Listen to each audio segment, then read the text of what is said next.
டீமை வந்து பிரசாந்த் கிஷோரை ஆதவ அர்ஜுன் தான் வந்து கொண்டு வராப்புல, திமுக வந்து இன்ட்ரோடியூஸ் பண்றாப்புல, எல்லாம் ஒர்க் பண்றாங்க.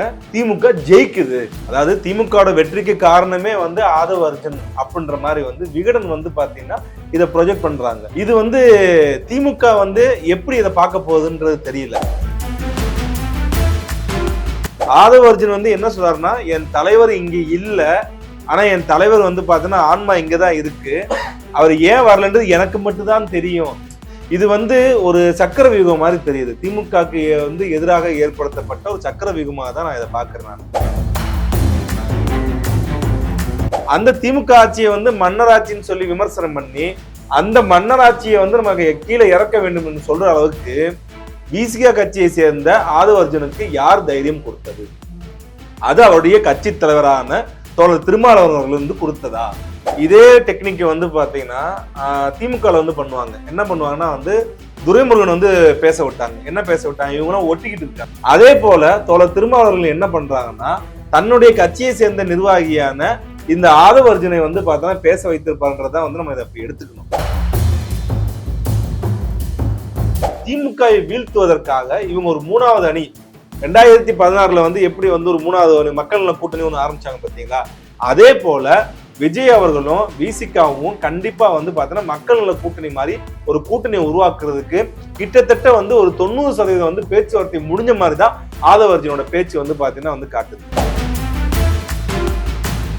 2024 எதிர்கட்சி யாரு?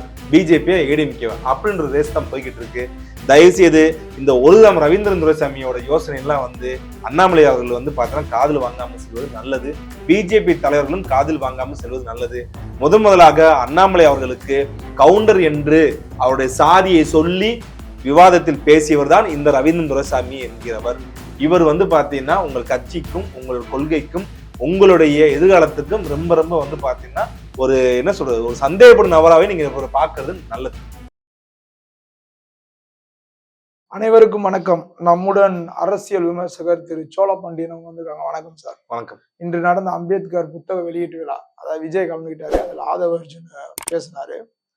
இது வந்து முழுக்க அதாவது விஜயோட அந்த ரசிகர்களே ஆதரவாளர்களே என்ன குற்றம்னு சொல்றாங்கன்னா, இது விஜயை வந்து தவறான பாதைக்கு அழைத்து சென்று அவரை வந்து குழிக்குள்ள தள்ளுற வேலை. இது முழுக்க ஒரு மத பிரச்சாரம், ஒரு புத்த மத கூட்டம். இது வந்து ஒரு விஜய் வந்து ஒரு குறிப்பிட்ட அந்த தலித் சமுதாயத்துக்குள்ள அந்த வட்டத்துக்குள்ள அடைக்க பாக்குறாங்க. இது வந்து விஜய்க்கு வந்து விஜயோட அரசியலுக்கே நல்லது இல்லைன்னு விஜயோட ஆதரவாளர்கள், விஜயோட ரசிகர்களே கொந்தளிச்சு பேட்டி கொடுக்கறத பார்க்க முடியுது. இது வந்து விஜய் வந்து ஒரு அதாவது ஆதவ அர்ஜுன் போன்ற ஒரு சூழ்ச்சி வலையில விஜய் சிக்கிக்கிட்டாரா சார்? அதாவது இப்ப அந்த ஆதவ அர்ஜுன் பேசுனது வந்து நம்ம முழுசா வந்து உள்வாங்கிக்கணும், அவர் என்ன பேசுறான்றது. ஆனா அதை விட இன்னொரு முக்கியமான விஷயம் என்னன்னா, விகடன் வந்து பாத்தீங்கன்னா ஆதவ அர்ஜுனை வந்து அறிமுகப்படுத்துறாங்க, அதை விஷுவல்ல காட்டுறாங்க. எப்படி காட்டுறாங்கன்னா வந்து இந்த மாதிரி 2021 எலெக்ஷன்ல 2015 இருந்தே அவங்க வந்து கொண்டு வராங்க. கொண்டு வந்துட்டு வந்து பாத்தீங்கன்னா ஐபேக் அந்த டீமை வந்து பிரசாந்த் கிஷோரை ஆதவ அர்ஜுன் தான் வந்து கொண்டு வராப்புல, திமுக வந்து இன்ட்ரோடியூஸ் பண்றாப்புல, எல்லாம் ஒர்க் பண்றாங்க. திமுக ஜெயிக்குது. அதாவது திமுக வெற்றிக்கு காரணமே வந்து ஆதவ அர்ஜுன் அப்படின்ற மாதிரி வந்து விகடன் வந்து பாத்தீங்கன்னா இதை ப்ரொஜெக்ட் பண்றாங்க. இது வந்து திமுக வந்து எப்படி இதை பார்க்க போகுதுன்றது தெரியல. ஏன்னா ஆதவ அர்ஜுன்றது வந்து ஒரு தனிநபர் கிடையாது. அவர் வந்து பாத்தீங்கன்னா விடுதலை சிறுத்தை கட்சியோட வந்து பாத்தீங்கன்னா ஒரு மூத்த தலைவர். அவருடைய ஒரு இதை வந்து பாத்தீங்கன்னா எப்படி ப்ரொஜெக்ட் பண்றாங்க. ரெண்டாவது, ஆதவ அர்ஜுன் வந்து என்ன சொல்றாருன்னா, என் தலைவர் இங்க இல்ல, ஆனா என் தலைவர் வந்து பாத்தீங்கன்னா ஆன்மா இங்கதான் இருக்கு, அவர் ஏன் வரலன்றது எனக்கு மட்டும்தான் தெரியும். அது இந்த ஒரு காமெடி சொல்லுவாங்கல்ல, வடிவேலு வந்து மாட்டிக்குவாப்புல, ஒரு அந்த மீசையை ஒட்டு மீசை இல்லாம அந்த காமெடி மாட்டிக்கிட்டு வெளியே இருக்க அந்த ஏட்டையா சொல்லுவாப்புல, டேய் அவர் ஏன் பேச மாட்டாரு எனக்கு மட்டும்தான்டா தெரியும் அப்படின்ற மாதிரி. இது அவர் வரலன்றது எனக்கு மட்டும் என்ன மாதிரி அரசியல் வந்து இது போய்கிட்டு இருக்கு, நம்ம அதை வந்து ரொம்ப உற்று நோக்கி பார்க்கணும். இது வந்து ஒரு சக்கர வியூகம் மாதிரி தெரியுது. திமுகக்கு வந்து எதிராக ஏற்படுத்தப்பட்ட ஒரு சக்கர வியூகமாக தான் நான் இதை பாக்குறேன். நான் அது மட்டும் இல்லாம ஒரே கல்ல வந்து திமுக வீழ்த்த போறாங்களா, விஜய் அவர்களை வீழ்த்த போறாங்களா, இல்ல விசிக கட்சியை வீழ்த்த போறாங்கன்றதுதான் வந்து விஷயமே. விகடன் வந்து இது ஏற்பாடு செஞ்சதை வந்து பார்த்தா ரொம்ப கூர்மையா உற்று நோக்கணும். ஏன்னா இந்த இந்த புத்தக வெளியீட்டுல முழுக்க ஆதவ அர்ஜுன் பேசுனது பூரா வந்து பாத்தீங்கன்னா மன்னராட்சியை தமிழகத்தில் ஒழிக்க வேண்டும் அப்படின்னு பேசுறாப்புல. மன்னராட்சின்னா வந்து என்னன்னு உங்களுக்கு தெரியும், அது ஒரு டிவைன் எனர்ஜி. அதாவது தந்தை, தந்தைக்கு பின்பு மகன், மகனுக்கு பின்பு பேரன் அப்படின்றதுதான் வந்து மன்னராட்சி எனப்படுகின்றது. தமிழகத்திலே மன்னராட்சி ஒழிக்கப்பட்டாலும் இன்னும் மன்னராட்சி வந்து இருக்கு, அதை ஒழிக்கணும் அப்படின்னு சொல்லி வந்து ஆதவர்ஜுன் பேசுறாப்புல. எனக்கு தெரிஞ்சு எடப்பாடி அவர்கள் வந்து மன்னர் ஆட்சியை வந்து நடத்தினாரா அப்படின்னா அதுவும் கிடையாது. ரெண்டாவது தமிழ்நாட்டில் நடந்து கொண்டிருக்க ஆட்சினா அது ஆபீஸ்லயும் வந்து பாத்தீங்கன்னா திமுக ஆட்சி தான். அந்த திமுக ஆட்சியை வந்து மன்னராட்சின்னு சொல்லி விமர்சனம் பண்ணி அந்த மன்னராட்சியை வந்து நமக்கு கீழே இறக்க வேண்டும் என்று சொல்ற அளவுக்கு விசிகா கட்சியை சேர்ந்த ஆதவர்ஜுனுக்கு யார் தைரியம் கொடுத்தது? அது அவருடைய கட்சி தலைவரான தோழர் திருமாவளவன் அவர்கள் வந்து கொடுத்ததா? இதுக்கு பின்னாடி வந்து தோழர் திருமாவளவன் இருக்காரா? ஏன்னா இவர்கள் தேவையே இல்லை, இவர்கள் ஒட்டில. இப்ப இதுக்கு பின்னாடி தோல் திருமாவளவன் இல்லைன்னா இந்நேரம் அவர் விசிகால இருந்து நீக்கப்பட்டிருக்கணும்ல. அது நீக்க முடியாது. ஏன்னா இப்ப கூட்டணியில இருந்துகிட்டு திமுகவை விமர்சனம் செய்யறாரு. இன்னைக்கு முழுக்க முழுக்க பாத்தீங்கன்னா அதிமுகவை கூட அந்த கூட்டத்துல விமர்சனம் பண்ணல, பாஜகவை கூட பெருசா விமர்சனம் பண்ணல. திமுகவையும் திமுக தலைவரையும் தான் அவர் குடும்பத்தையும் தான் டார்கெட் பண்ணி அடிக்கிறாரு ஆதவர்ஜுன். அப்படி இருக்கும்போது இது பின்னால திருமாவளவன் சப்போர்ட் இல்லைன்னா தன்னுடைய கூட்டணி கட்சியை விமர்சனம் ஆதவர்ஜுன் விடுதலை சிறுத்தை கட்சியில இருந்து இந்த நேரம் நீக்கி இருக்கணும்ல சார். ஏன்னா இது வந்து எதிர்வினையா நீங்க பாருங்க. இதே டெக்னிக் வந்து பாத்தீங்கன்னா திமுக வந்து பண்ணுவாங்க. என்ன பண்ணுவாங்கன்னா வந்து துரைமுருகன் வந்து பேச விட்டாங்க. என்ன பேச விட்டாங்க? இவங்க எல்லாம் ஒட்டிக்கிட்டு இருக்காங்க. பாண்டே அவர்கள் கூட வந்து ஒரு கேள்வி கேட்பாப்ல, கேள்வி கேட்டதுக்கு வந்து பாத்தீங்கன்னா ஒட்டிக்கிட்டு இருக்காங்க அப்படின்னாங்க. அதே மாதிரி நிறைய பேர் வந்து பாத்தீங்கன்னா வித்தவுட் விசிகா அப்படின்றத நோக்கி வந்து நகர ஆரம்பிச்சிட்டாங்க. நிறைய அமைச்சர்களே வந்து பாத்தீங்கன்னா அதை பத்தி பேச ஆரம்பிச்சாங்க. அதே போல தோழர் திருமாவளவர்கள் என்ன பண்றாங்கன்னா தன்னுடைய கட்சியை சேர்ந்த நிர்வாகியான இந்த ஆதவர்ஜுனை வந்து பார்த்தோன்னா பேச வைத்திருப்பாருன்றதான் வந்து நம்ம இதை அப்படி எடுத்துக்கணும். அப்ப தோழர் திருமாவளவன் என்ன நினைக்கிறாருன்னா 2026 எலெக்ஷன்ல அவர் வந்து என்ன சொல்றாரு, தொடர்ந்து ஒரு பிரச்சாரத்தை பண்றாரு. என்ன பிரச்சாரம் பண்றாருன்னா தலித்து வந்து சிஎம் ஆகணும், ஒரு ஒரு தலித்து வந்து சிஎம் ஆக முடியாத சூழ்நிலை தான் இங்க இருக்கு அப்படின்னு சொல்லி தன்னை வந்து பாத்தீங்கன்னா ஒரு சிஎம் கேண்டிடேட் ஆகவும், ரெண்டாவது ஆட்சியிலும் பங்கு அதிகாரத்திலும் பங்கு, அந்த விஷயத்தை நீங்க நல்லா நோட் பண்ணிக்கோங்க. ஆட்சியிலும் பங்கு அதிகாரத்திலும் பங்குன்னா நீங்க வந்து அமைச்சர்கள் வந்து பாதி பங்கு போடுங்க, ஆட்சியிலையும் பாதி பங்கு போடுங்க அப்படின்ற நோக்கி நகர்றாங்க. இல்ல அது திருமாவளவன் சொன்ன அந்த ஆட்சியில் பங்கு அதிகாரத்தின் பங்குன்றதுக்கு வந்து முதல் குரல் விஜய் அவர்கள் தான் கொடுத்தாரு அப்படின்னு ஆதவர்ஜுன் குறிப்பிடுறாரு. அதாவது ஆட்சியில பங்கு அதிகார பங்குல வந்து முதல் குரல் திரு விஜய் அவர்கள் பக்கம் இருந்து தான் வந்துச்சுன்ற அதே அவரோட மாநாட்டிலேயே வந்து அவர் அர்த்தம் சொன்னாப்ல. அது மட்டும் இல்லாம ரெண்டு பேருக்கும் ஆதவர்ஜுன் இன்னைக்கு பேசுனதுக்கும் அன்னைக்கு விஜய் அவர்கள் பேசுனதுக்கும் உண்டான ஒரு ஒற்றுமை நீங்க வந்து பாக்கணும். என்ன ஒற்றுமை தெரியுமா? இவர் மன்னராட்சியை ஒழிக்கணும்னு சொன்னாப்புல, அவர் வந்து பார்த்தா திராவிட மாடலை ஒழிக்கணும்னு சொன்னாப்புல. நீங்க நல்லா கவனிச்சு பாருங்க. அன்னைக்கு அவர் என்ன சொன்னாப்புல, இங்க ஒரு குடும்பம், ஒரு குடும்ப ஆட்சி, திராவிட மாடல்னு சொல்லிட்டு ஒரு குடும்பம் வந்து தமிழ்நாட்டை கொள்ளையடிச்சிட்டு இருக்கு, நம்ம அதை அனுமதிக்க கூடாது அப்படின்னு சொல்றாப்புல. அதே வார்த்தை தான் வந்து ஆதவர்ஜுன் வேற மாதிரி சொல்றாரு, வேற ஒரு மாடலேஷன் சொல்றாப்புல. என்ன மாடலேஷன் சொல்றாருன்னா மன்னராட்சியை ஒழிக்கணும் அப்படின்னு மாதிரி சொல்றாங்க. ரெண்டாவது அவங்க பேசுறது பூரா பாத்தீங்கன்னா வந்து தமிழ்நாட்டுல வந்து இன்னைக்கு ஏதோ வந்து பாத்தீங்கன்னா வந்து சாதி வெறி தலைவெறித்து ஆடுவது மாதிரியும், நிறைய தலித்துகள் வந்து தாக்குதலுக்கு உள்ளாவது மாதிரியும் வந்து ரொம்ப வந்து ஏதோ கடந்த நூற்றாண்டு நடந்த மாதிரியே வந்து நடந்த விஷயத்துல இப்ப நடக்கிற மாதிரியே வந்து உங்க பேசுறதா ரொம்ப ஆச்சரியமா இருக்கு. இது இல்ல சார், இப்ப இதுதான் வந்து விஜய் வந்து மத்த ஜாதி மக்கள்கிட்ட இருந்து வேறுபடுத்தி காமிக்கக்கூடிய ஒரு வேலை தானே இது. இல்ல கண்டிப்பா நீங்க ஒரு விஷயம் நல்லா கவனிச்சுக்கோங்களேன். நீங்க வந்து பெரும்பாலும் வந்து பாத்தீங்கன்னா இங்க தென் தமிழகத்துல வந்து ஒரு சிரிப்பான விஷயம் நடக்கும். என்ன விஷயம் நடக்கும்னா அஜித் தேவர்னு சொல்லுவாங்க. நீங்க பாத்திருப்பீங்க. நீங்க நிறைய பேர் வந்து பாத்தீங்கன்னா அஜித் தேவர்னு சொல்லுவாங்க. விஜய் அவர்கள் வந்து பாத்தீங்கன்னா வந்து ஒரு தலித்தியவாதி மாதிரி வந்து காமிப்பாங்க. அப்படிதான் இருக்கு. ரெண்டாவது விஜய் கட்சி ஆரம்பிச்சனால நான் ஏற்கனவே சொல்லியிருந்தேன், விஜய் அவர்கள் கட்சி ஆரம்பிச்சதுனால பாதிக்கப்பட போவது யாருன்னா வந்து விசிகா கட்சி கண்டிப்பா பாதிக்க ஏற்படும் சொல்லியிருந்தாங்க. ஏன்னா அவருடைய பெருவாரியான ரசிகர்கள் எல்லாருமே வந்து பாத்தீங்கன்னா அந்த விழுப்புரம், அந்த திருவண்ணாமலை, அந்த உள்ளிட்ட மாவட்டங்கள் வந்து அவருக்கு அதிகமான ரசிகர்கள் வந்து இருக்காங்க. சோ அவர் ஓட் பேங்க் வந்து பாதிக்க போகுது. ரெண்டாவது இவரும் வந்து பாத்தீங்கன்னா கூட்டாட்சி வந்து பாத்தீங்கன்னா பேசுறாப்புல விஜய் அவர்களும். விசிகாவும் வந்து பாத்தீங்கன்னா கூட்டாட்சி வந்து பேசுது. அப்ப என்ன பண்றாங்க, இவங்க என்ன பிளான் பண்றாங்கன்னா திமுகவை வீழ்த்துவதற்காக இவங்க ஒரு மூணாவது அணி 2016 வந்து எப்படி வந்து ஒரு மூணாவது மக்கள் நல கூட்டணி ஒண்ணு ஆரம்பிச்சாங்க பாத்தீங்களா, அதே போல விஜய் அவர்களும் விசிகாவும் கண்டிப்பா வந்து பாத்தீங்கன்னா மக்கள் நல கூட்டணி மாதிரி ஒரு கூட்டணியை உருவாக்குறதுக்கு கிட்டத்தட்ட வந்து ஒரு 90% வந்து பேச்சுவார்த்தை முடிஞ்ச மாதிரிதான் ஆதவர்ஜுனோட பேச்சு வந்து பாத்தீங்கன்னா வந்து காட்டுது. ரெண்டாவது இதுல ஆதவர்ஜுன் வந்து பாத்தீங்கன்னா தன்னை வந்து பாத்தீங்கன்னா ஒரு பெரிய தலைவர் மாதிரி பேசிக்கிறாங்க. என்னுடைய பெரியமா வந்து பார்த்தா திலகவதி ஐபிஎஸ், தமிழ்நாட்டிலே வந்து பார்த்தா முதல் பெண் ஐபிஎஸ், என் குடும்பம் வந்து இப்படிப்பட்ட குடும்பம், நான் இதெல்லாம் அனுபவிச்சேன் அப்படின்னு சொல்லி தன்னுடைய சொந்த புகழை வந்து பாத்தீங்கன்னா அந்த வந்து புகழை வந்து பாடுறாப்புல. சோ அவரு என்ன நினைக்கிறாப்புலன்னா வந்து விசிகாவோட அடுத்து திருமாவளவன் அவர்களுக்கு தோழர் திருமாவளவனுக்கு அடுத்த கட்ட தலைவராக தன்னை வந்து காமிக்க பாக்குறாப்புல. ஆனா அது அங்க இருக்கிற வன்னிய அரசிற்கும் மற்ற சிறு குறு உப தலைவர்களுக்கு வந்து அது எப்படி எரிச்சலை ஊட்டும் என்பது வந்து நம்ம அனைவரும் அறிந்ததுதான். ஆக விசிக கட்சிக்குள்ளேயே வந்து பாத்தீங்கன்னா வந்து பிளவு ஏற்படுவதற்கு அதிகமான வாய்ப்புகள் அதிகம். திரைமறைவுல கூட வந்து பாத்தீங்கன்னா ரவிக்குமார் அவர்களும் பிளஸ் வந்து வன்னியரசு அவர்களும் ஆதவர்ஜனோட பேச்சை வந்து நிப்பாட்டுங்க அப்படின்ற மாதிரி சொன்ன மாதிரியும், திருமாவளவன் அவர்கள் வந்து பாத்தீங்கன்னா வந்து பேசட்டுன்னு சொன்ன மாதிரியும் இப்ப அந்த கட்சிக்குள்ளேயே பல வகையான குழப்படிகள் ஏற்பட்டு கொண்டு இருக்கிறது. அப்படி இருக்கிறப்ப இப்ப ஆதவர்ஜன் வந்து அது முழுசாவே வந்து பாத்தீங்கன்னா முற்றுப்புள்ளி வைக்கிறாப்புல. ஆமா நாங்க திமுக எதிர்க்க போறோம், இதுக்கு திமுக வந்து என்ன ரியாக்ட் பண்ண போகுதுன்றதான் வந்து நம்ம வந்து வெயிட் பண்ணி பார்க்கணும். ஆக ஒரு விஷயம் நல்லா புரிஞ்சுக்கிட்டு இருக்கு. 2026ல டிஎம்கே பிக்ஸ்டு, நாங்க வித்தவுட் விசிகா வித்தவுட் வந்து பாத்தீங்கன்னா வந்து நாங்க விடுதலை சிறுத்தை கட்சி இல்லாம தேர்தலை சந்திக்க தயார் அப்படின்னு அவங்க ரெடி ஆயிட்டாங்க. ஆனா விசிகா வந்து 90% அந்த முடிவு எடுத்துருச்சு. இன்னும் முழுமையா வெளிப்படையாக தோழர் திருமாவளவன் அவர்களால வந்து இன்னும் சொல்ல முடியாத ஒரு காலகட்டம் இருக்கு. விரைவிலே வந்து அவர் அந்த வார்த்தை சொல்லுவார்னு நினைக்கிறேன். ஆனா ஒரு விஷயம் மட்டும் நிரந்தரம், 2026க்கு அப்புறம் இங்க தமிழ்நாட்டுல வந்து பாத்தீங்கன்னா விசிகா கட்சியோட எதிர்காலமும் சரி, விஜய் அவர்களுடைய எதிர்காலம் சரி, அனைத்துமே வந்து பாத்தீங்கன்னா வந்து கேள்விக்குறியா தான் நிற்கும். அந்த எலெக்ஷனோட வந்து பாத்தீங்கன்னா அவரோட வளர்ச்சியும் வீழ்ச்சியும் அந்த எலெக்ஷன் ரிசல்ட்லயே வந்து கண்டிப்பா தெரிஞ்சு போயிடும். ரிசல்ட்ன்றதை விட வந்து பாத்தீங்கன்னா வைக்க போற அலைன்ஸ்ல வந்து அது தெரிஞ்சு. இப்ப நீங்க ஆதவர்ஜனோட மொத்த பேச்சையும் நம்ம கடந்து போயிட முடியாது. அதுல வந்து வேங்கவேல் விஷயத்த சொல்றாப்புல. வேங்கவேல் விவகாரம் வந்து பாத்தீங்கன்னா மலம் கலக்கப்பட்டு சுமார் 15 நாட்கள் அந்த குழந்தைகள் எல்லாமே அந்த தண்ணியை குடிக்கிறாங்க. ஒரு பெரிய இஷ்யூ ஆகுது. இதை வந்து ஒரு கான்ஸ்டபிளால ஈஸியா கண்டுபிடிக்க முடியும். ஆனா இன்னைக்கு வரையும் கண்டுபிடிக்க முடியலன்னா அதற்கு காரணம் வந்து ஜாதி பற்று கொண்ட சில அமைச்சர்களையும் ஜாதி பற்று கொண்ட எம்எல்ஏக்களையும் தான் குற்றம் சொல்றாரு. அவர் சொல்றதுல ஒரு நியாயம் இருக்குல்ல சார். அதாவது ஒரு சாதாரண கான்ஸ்டபிள் கண்டுபிடிக்க முடியும் இந்த மேட்டர், இன்னும் சிபிஐன்றாங்க நிறைய பண்றாங்க, இன்னும் ஒரு 1-2 வருஷம் ஆச்சு சார் நான் கண்டுபிடிக்க முடியல. இல்ல தமிழ்நாடு போலீஸ் வந்து பாத்தீங்கன்னா அவ்வளவு தூரம் திறமையற்றவர்கள் கிடையாது. இந்த கேஸ் வந்து பாத்தீங்கன்னா அவங்களால 24 hours வந்து முடிச்சு வைக்க முடியும். அதுக்கு பின்னாடி கண்டிப்பா வந்து பாத்தீங்கன்னா இது பெரிய அரசியல் சதி இருக்கு. நீங்க சொல்றீங்க ஜாதி அக்கறை உள்ள அமைச்சர்னால இது நடக்க போகுது அப்படின்ட்டு. தோழர் திருமாவளவனோட ஸ்டாண்ட் என்ன?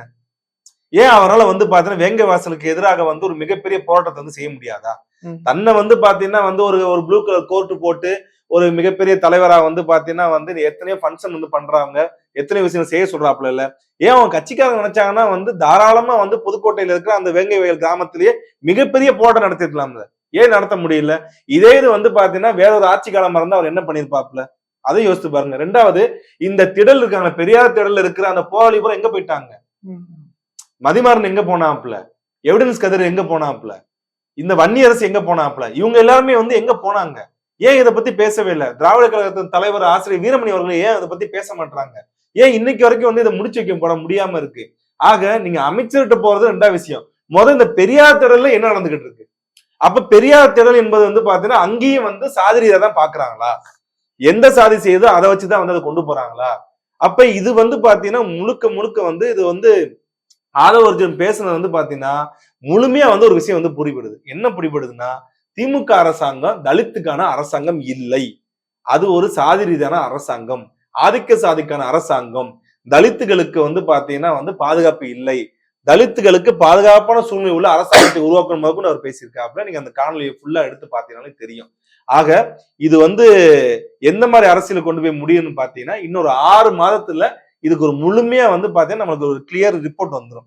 யார் யாரு எங்கெங்க போறாங்க, யார் யாரு எங்கெங்க விலக போறாங்கன்னு தெரிஞ்சு போயிடும்.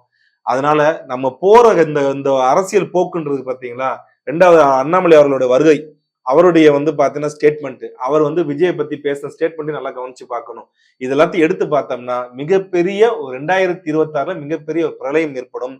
அதிமுக அரசாங்கம், அதிமுக கட்சி என்பது எடப்பாடி அவர்களுடைய கட்டுப்பாட்டில் இல்லாமல் அனைவரும் ஒருங்கிணைந்து பிஜேபியுடன் கூட்டணி வைத்தால் மீண்டும் நிச்சயமாக தமிழகத்தில் அடுத்த முறை ஆட்சி மாற்றம் ஏற்படும். இல்லாவிட்டால் மீண்டும் திமுக அரசாங்கம் தான் ஆட்சியில் வரும். ஆனால் எதிர்கட்சி அந்தஸ்தை கூட அதிமுக இழந்து பிஜேபி நிச்சயமாக எதிர்கட்சியாக உட்காரும். எதிர்கட்சி எம்எல்ஏக்களின் எண்ணிக்கையும் 20க்கும் 30க்கும் அதிகரிக்கும். இது நடக்கும். அதிமுக என்ற கட்சியானது மிகவும் பிராந்திய கட்சியத்தை தாண்டி ஒரு மாவட்டத்தின் கட்சியாக மாறக்கூடிய ஒரு அபாய ஒரு சூழ்நிலை இருக்கு, ஒரு மக்கள் இயக்கம்.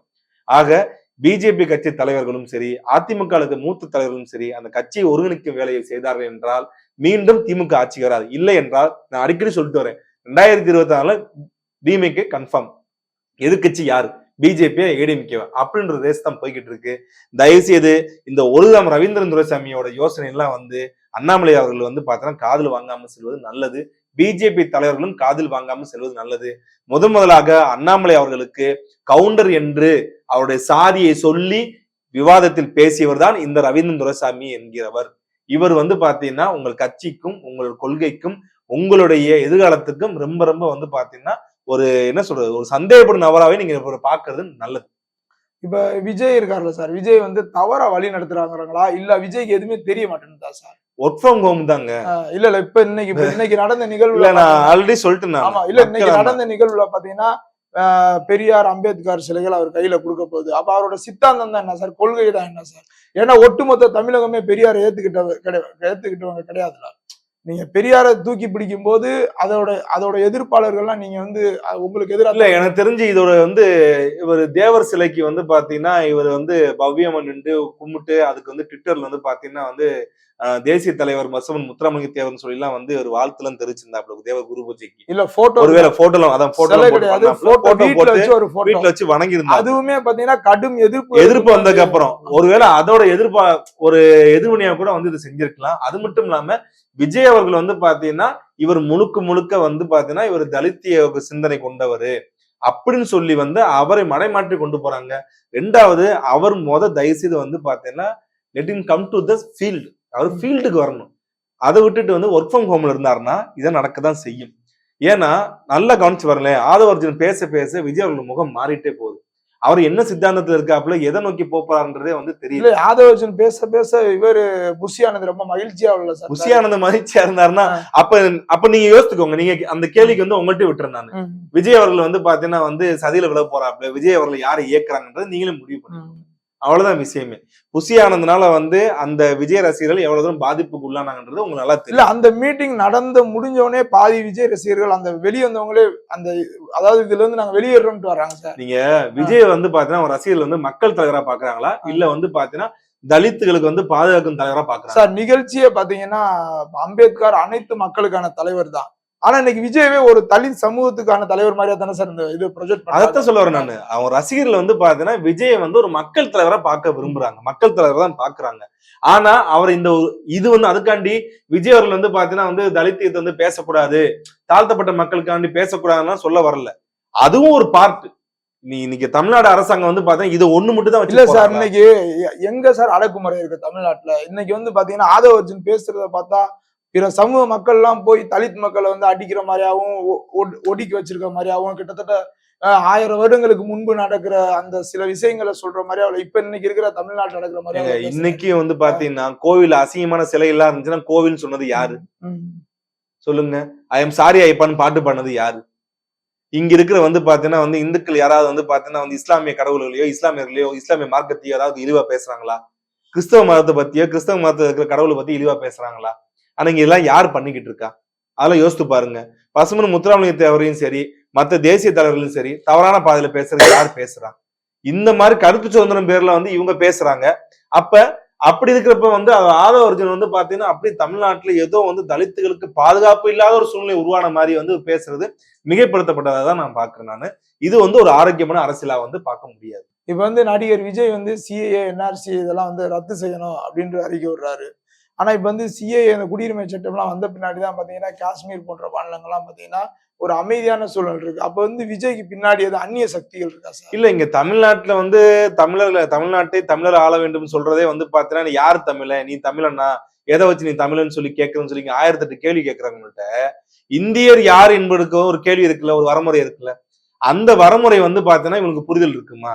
விஜய் அவர்களை கூப்பிட்டு ஏன்பா இந்த குடியுரிமை சட்ட திருத்தத்தை வந்து நீங்க வந்து எக்ஸ்பிளனேஷன் கொடுன்னு சொன்னா அவரால் எக்ஸ்பிளனேஷன் கொடுக்க முடியுமா? யாரோ ஒருத்தவங்க எழுதி தர்றாங்க, எழுதி தர டயலாக் வந்து பாத்தீங்கன்னா டைரக்ஷன் வேற, இவர் ஜஸ்ட் ஆக்டர். அவர் வர்றாப்புல தவறான வந்து பாத்தீங்கன்னா அந்த டைரக்ஷனால இவரும் வந்து பாத்தீங்கன்னா தவறான நிறைய அறிக்கைகள் வந்து விட்டுட்டே தான் இருக்காப்புல. ஃபீல்டுக்கு இறங்கி இந்த குடியுரிமை சட்டத்தினால வந்து இஸ்லாமியர் எவ்வளவு பாதிப்பு வராங்கன்றது அவர் நேரடியாக பேசணும்ல. இவ்வளவு பாதிப்பாறாங்க, இவ்வளவு பேர் வெளியேற மாதிரி இருக்கு. எங்க ஊர்ல வந்து பாத்தீங்கன்னா அவர் சொந்த ஊரான ராமநாதபுரம் மாவட்டத்திலே இத்தனை முஸ்லீம் வாழ்றாங்க, இத்தனை இஸ்லாமியர்லாம் வந்து பாத்தீங்கன்னா பாகிஸ்தான் விரட்டப்படுவாங்கன்னு சொல்லி அவர் நேரடியாக வந்து பேசணும்ல. ஆக தவறான ஒரு டைரக்ஷன் வந்து அவர் பின்னாடி இயக்கிக்கிட்டே இருக்காங்க. அதுக்கேற்ற மாதிரி இவர் இன்னும் ஆக்டர் தாங்க இருக்காப்ல. இவர் இன்னும் வந்து பொலிட்டிஷியனா மாறல. ஆக்டரா தான் இருக்காப்ல. எப்ப ஒரு ஆக்டர்ல இருந்து பொலிட்டிஷியனா மாறுவான்றதை நம்ம வெயிட் பண்ணி தான் நம்ம பார்க்கணும். ரொம்ப நன்றி சார்.